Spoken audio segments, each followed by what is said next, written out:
सुवर्णपुर जिला उलुंडा ब्लॉक अंतर्गत पाताली श्रीक्षेत्र कोट समलाई ठारे उलुंडा पंचायत समिति स्तरीय अंतर्जातीय योग दिवस 2025 पालित हो जाइछि।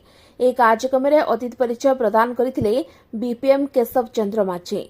ए अवसर में मुख्य अतिथि गोष्ठी उन्नयन अधिकारी चिन्मय महानंद जोगदे समस्ते किपरि निजे और समाज पई प्रतिदिन योग करबा उचित बोली आलोकपात करथिले। या सहित समस्ते प्रतिदिन योग करबा पई शपथ पाठ कराइथिले।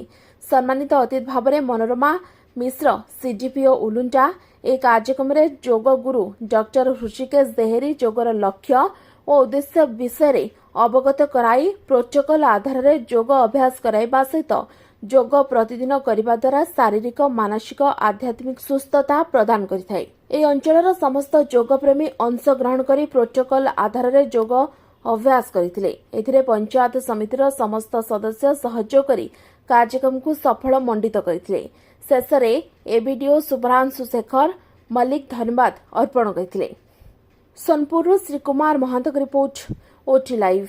अधिक खबर देखिया ओटी लाइव को सब्सक्राइब करंतु एवं ए खबर को अधिक शेयर करंतु।